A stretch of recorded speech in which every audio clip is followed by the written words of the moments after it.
Bien, regresamos a Noticias 24, ya se lo hemos estado contando, más de 6.000 clientes permanecen sin suministro eléctrico luego de la nevazón registrada en la región metropolitana el fin de semana.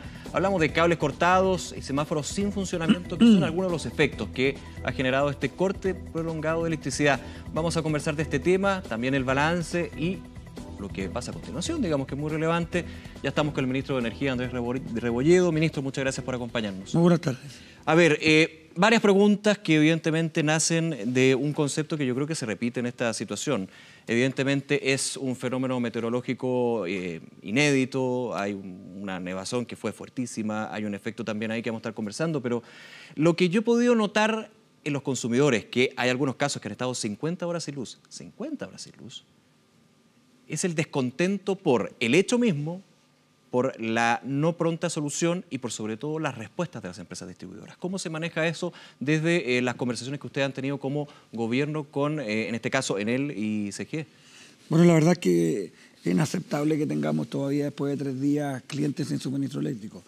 No puede ser que cada vez que tengamos este tipo de eventos inclementes del tiempo, que hoy día por lo más se pueden anticipar, tengamos... Esto está anticipado hace una semana. Así es. Más bien concreto. Tengamos estos cortes masivos, pero sobre todo tengamos estos cortes prolongados. Yo creo que eso es lo que más altera la vida familiar y en algunos casos incluso las actividades económicas y comerciales que dependen del suministro eléctrico.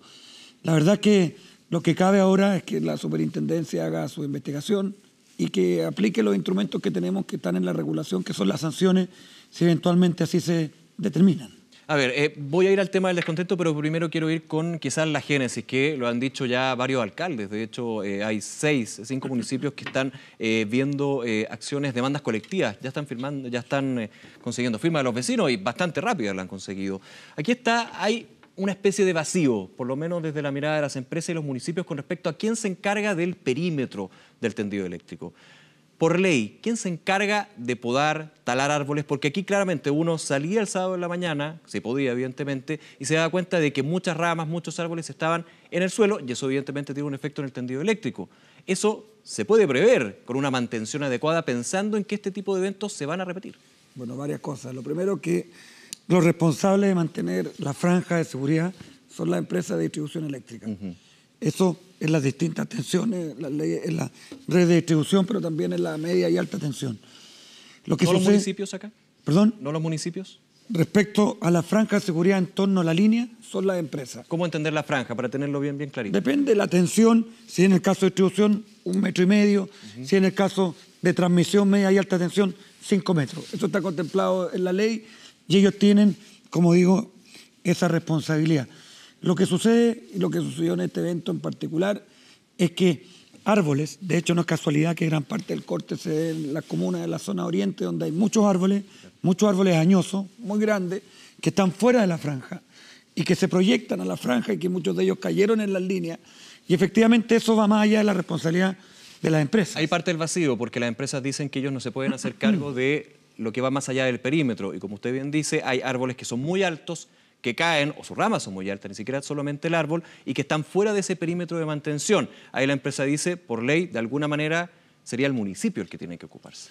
Bueno, y es por eso que lo que tenemos que hacer ahora es investigar cuáles son los casos específicos, porque lo que hace la superintendencia no es que estudie el evento del fin de semana, sino que estudia cada uno de los cortes, y ahí determinará si hay causa de fuerza mayor o no. Ahora, en este punto queremos ser claros, lo hemos dicho en reiteradas ocasiones, la nieve en sí mismo no es una causa de fuerza mayor. Lo que hay que determinar cuál fue efectivamente el efecto de esa nieve respecto a los árboles y si lo que ahí fue impredecible e irresistible, que son los elementos que están en la ley. Pero el hecho que nieve en sí mismo no es causa de fuerza mayor. Finalmente es un fenómeno climatológico que más encima, volvemos al tema, había sido previsto. Y en ese punto, con la evaluación que ha hecho usted, el Ministerio, también la SEC en este caso, se ve, obviamente va a faltar información, hay todo un proceso que hay que seguir adelante, pero ¿se previó esto en términos de concreto, tener cuadrillas, tener gente en el ICGE? Han señalado que efectivamente tenían cientos de cuadrillas trabajando desde el primer minuto, pero evidentemente los cortes prolongados uno podría pensar como consumidor que faltó gente, digamos. La superintendencia oficia cada vez que tiene a la vista estos eventos climáticos que son muy severos y que yo creo que hay que hacerse cargo de que este cambio climático va a llegar y hay que darle más seguridad a las redes. Que recordemos, perdón, que oficiar es pedir información. Muchos entienden que oficiar es ya llegar a un proceso sancionatorio o investigativo. Pedir información respecto a cuáles son los planes de contingencia que las empresas van a aplicar efectivamente para efectos de estos eventos inclementes del tiempo, y esa es nuestra responsabilidad. Ahora, a la luz de los acontecimientos, es claro que las empresas se vieron sobrepasadas.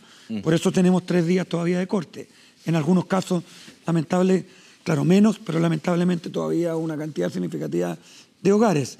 Son eso probablemente los principales elementos que se tendrán que tomar en consideración.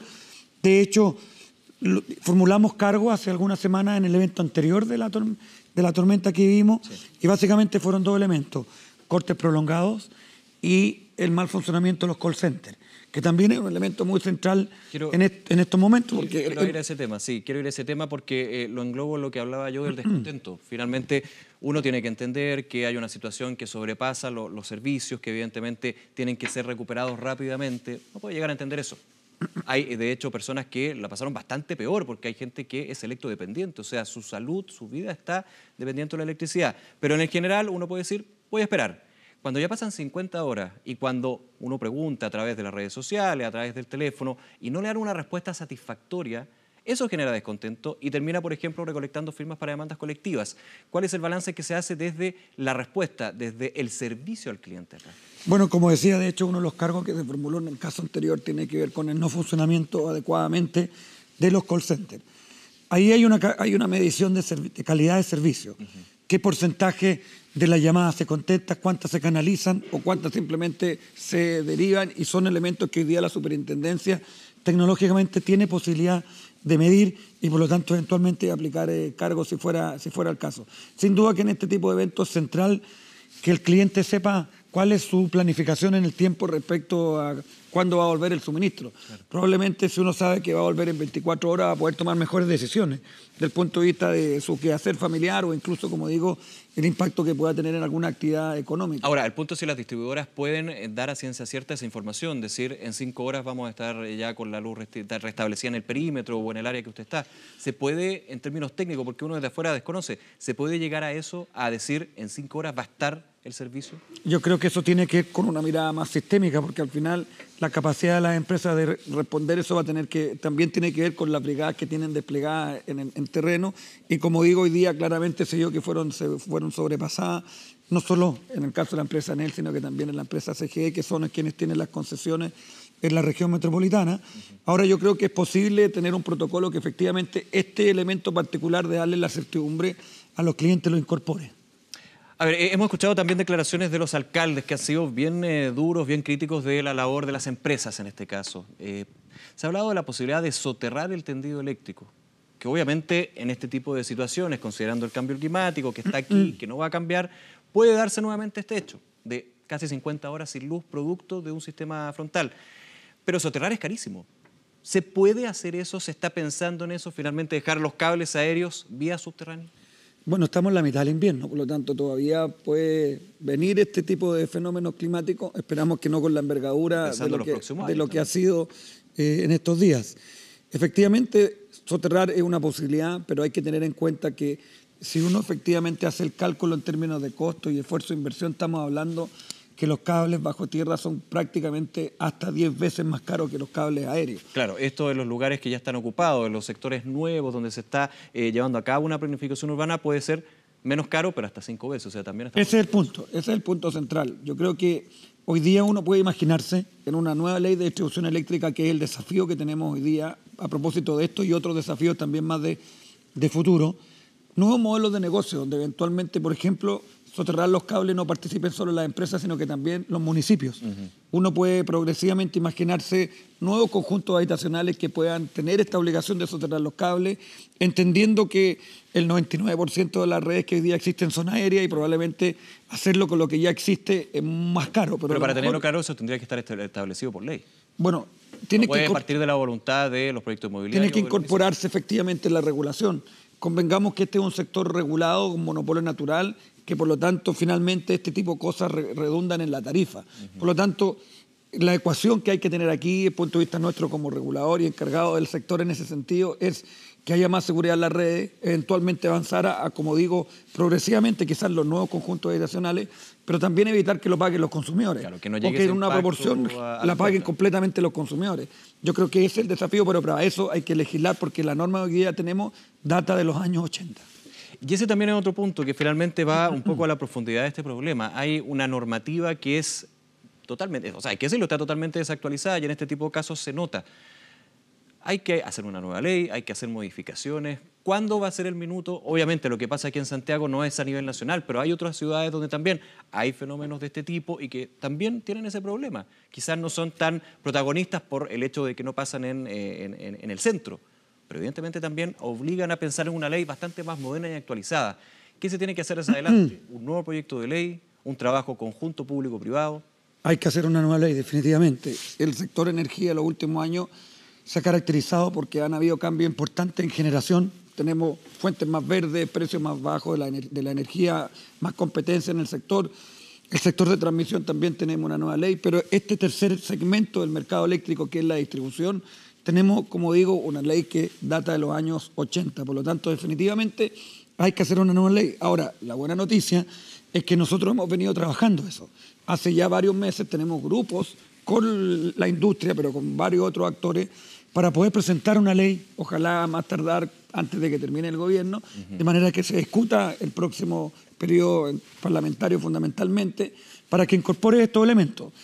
Redes más robustas, más seguras, cómo se remuneran estas inversiones, pero también temas de futuro. Pronto, masivamente, se van a incorporar en nuestras casas los paneles, nosotros vamos a generar, van a haber autos eléctricos, todo eso hoy día la ley no es suficientemente robusta para registrar. Se ha motivado, por ejemplo, la calefacción eléctrica y este fin de semana mucha gente no tuvo calefacción por eso. Claramente nosotros caminamos hacia un mundo más eléctrico, donde las redes que son las que llegan a nuestros hogares son las que tienen que estar más robustecidas. Por ejemplo, medidores inteligentes. Hoy día, a propósito de estos eventos, las empresas solo saben si hay un cliente sin suministro, si es que este cliente les avisa. Claro. Quizás con un medidor inteligente todo esto puede ser mucho más rápido en la medida que ellos desde su sala de control pueden identificarlo, por ejemplo. Y ese tipo de cosas, hoy día hay que incorporarlo en la regulación, insisto, para ver cómo tenemos mejores redes y cómo también tratamos y evitamos de que tampoco esto signifique tarifas mucho más altas a propósito de estos esfuerzos. Justamente. Ministro, muchísimas gracias por acompañarnos y estamos atentos, por supuesto, al balance, la evolución de lo que está sucediendo con todo este tema de la electricidad. Muchas gracias. Muchas gracias. Que esté muy bien.